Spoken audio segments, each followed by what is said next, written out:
I got removed from my parents' house by social services last week because my mom is going through some issues at the moment and is too depressed to leave her bed. I was first placed in a group home for foster children, though I don't think I'm a foster child because my mom is still caring for me. She is just going through something at the moment. I personally think I would have been fine staying at home because I'm very mature for my age, everyone tells me. But my grandpa reported my mom to social services, which is why I got removed. After being at the group home for a few days, my uncle finally got permission to take me in for a while until my mom is better. I don't know my uncle that well. He's my dad's brother, and since my dad died I haven't really had much contact with his side of the family. My uncle lives with his two sons who are 11, Oliver, and 9, Jamie. I've had to start sharing a room with Oliver, and Jamie shares with my uncle since there are only 2 bedrooms in the house. I hate this because at my proper house I have my own room and I just don't understand why I can't stay there. I've had to be removed from school because my uncle lives so far away and they're not able to get a place for me until September, which means I'm just sat at home doing nothing all the time. I just hate it here. When we're home, Oliver never wears clothes, sometimes Jamie too, but he usually wears underwear. But the second that Oliver gets home from school he just strips completely. It makes me feel so uncomfortable and weird because why does he feel he can expose me to that? I don't like seeing it and it's just weird. I mentioned this to my uncle and he basically told me to deal with it, and that this was Oliver's house first. I told him that I think it's weird and it makes me feel uncomfortable. He doesn't understand how much of a change this has been for me. I don't even want to be here, and it's so weird that Oliver just won't wear underwear at least. It's not like it's a big deal. I don't want to see him undressed all the time. Especially when I invited my friend Max over, Max felt so uncomfortable that he left early when he was meant to stay for the entire day. I'm not allowed to go over to his house, which just makes it worse because now it's ruining my friendships. How old are you? Reach out to your social worker and explain that everyone in the new house walks around naked and you don't feel comfortable there. They will most likely try to find some other accommodation. It will not be a quick fix though. Oop, I'm almost 15, you will not be allowed to live alone. But they may be able to move you to another home. Keep pushing for it. If the social worker will not help, escalate it. State that you feel you are being sexually harassed by your cousins and uncle by being forced to see them naked. You can go so far as to say your uncle supports it. It may get messy and your family will blame you. Don't let them make you feel bad for this. You did nothing wrong and are having a bad situation forced on you because of mistakes others made. None of this is your fault. You will survive this, and you can potentially have a better life if you are able to separate yourself from them. I am so sorry you are going through this. It sounds really hard. Is there a social worker monitoring your foster placement? I'm wondering if there is any adult other than your uncle you could speak with about this. Update 1. My uncle and I spoke about my cousins, and my uncle for once I think was really nice and reasonable. He apologized to me, said he was stressed with work and all the change and he shouldn't have taken it out on me. He said he shouldn't have said it was Oliver's house first because now it's all our house. He said he's going to speak to my cousins that they need to wear underwear around the house or a dressing gown. I told him I really was feeling lonely and depressed and that I wanted to get back into school. So we went back to my social worker and told them I really wanted to be put back in school and I'm feeling really depressed just sitting around the house. They managed to find me a place at a local school which I started last Monday. Things have gotten better, but over the last few days I've been trying to organize a meetup with my mom, but she isn't answering my texts/calls and I'm getting a little worried about her. Last year I found her overdosed and had to call the ambulance, and I'm really worried she has done something to herself again. I've texted and called my grandpa also, but he's not responding. Does anyone know what I can do? Can I call the police to go and check on her? I'm glad to hear things are a little better. Are you from the UK? If so, call the police on 101 and ask for them to do a welfare check on your mother. Give the details that you are in foster care and that you have caught your mother attempting to commit suicide in the past. They should do a check and update you/your social worker, who will update you. Oop, thank you, I'll do that on the walk home from school today. My lessons start in 10 minutes, so I won't be online again until later today. Talk to your uncle about your worries about your mom. He is your guardian temporarily. You should also have a caseworker assigned to you. I suggest talking to both of them about your worries about your mom. Either one of them can call the police on your behalf regarding a welfare check. Unfortunately, the police don't always take minors seriously in these kinds of situations. Oop, I think someone told me on the last post that my social worker is my caseworker because I think caseworker is just the American term for it, but I'm not sure.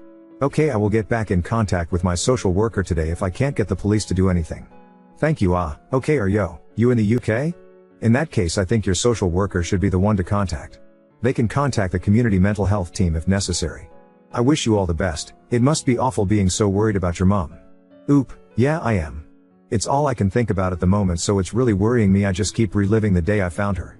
I'm really mad at my grandpa because he's the reason I've already been forced to be removed from my mom, so I can't look after her, and now he's not even responding to me. Update 2. My uncle and I had a huge argument and he ended up throwing me out, which I don't know, maybe is a good thing. I didn't really like living with him.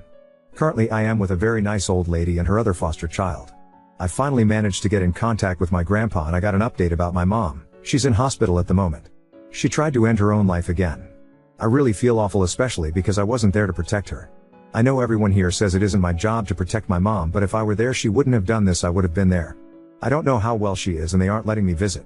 I asked my grandpa about why he took me away and then stopped responding to me and why he started to ignore me. He said he just didn't know what to say and that I was so angry at him. Which I am really angry. But I still wanted to talk to him.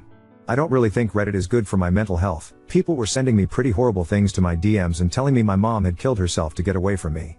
So I might not respond to any more messages and I'm not going to post any more updates.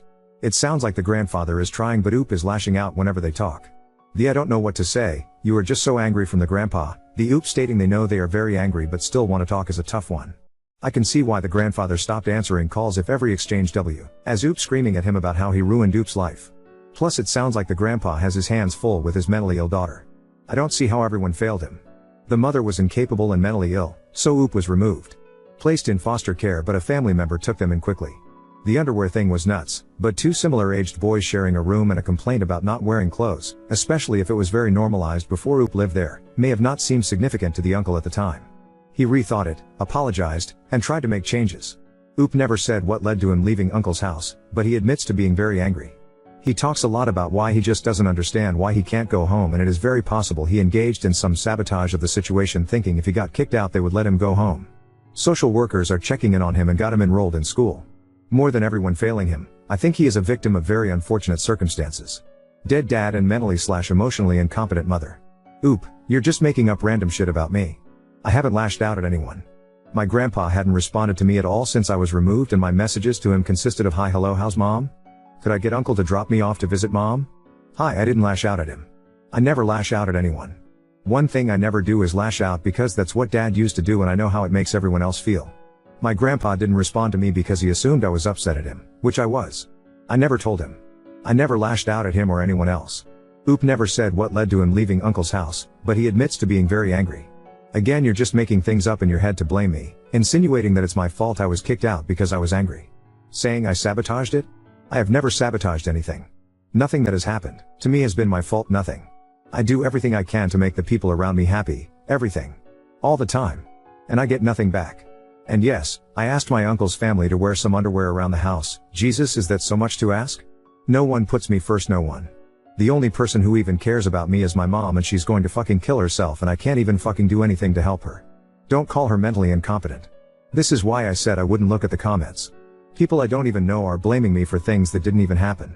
You're literally making things up in your mind to justify blaming me. I don't understand why people do this to me all the time. Good God, honey, even if you had lashes out, you have so much reason to not be okay right now, and the people sending you messages and being shitty to you are the ones who are mentally and morally incompetent. You are under too much stress for a person so young. I hope the people you are staying with now are nice and you can lean on them some. I'm on the wrong side of the ocean, but I'm still a mom and I would message with you if you need to talk. I hope the hospital helps your mom get better so you can be back with her at home soon.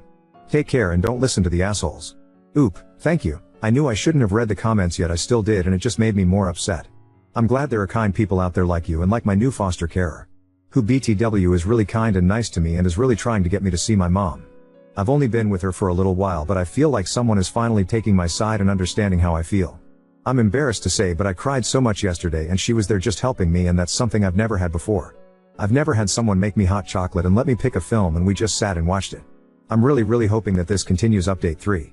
Some people were again mean and negative about me in the comments, like people just assuming I was violent and lashed out at my family.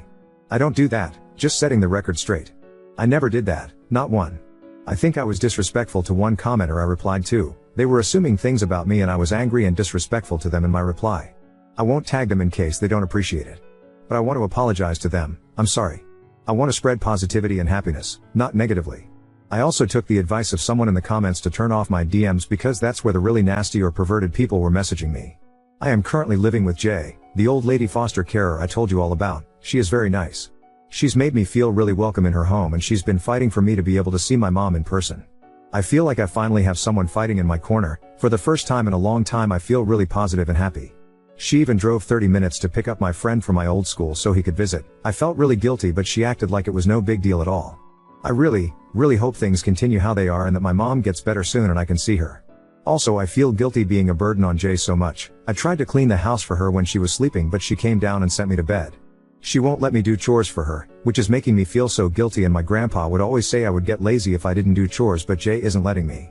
I feel so guilty because I feel really happy here.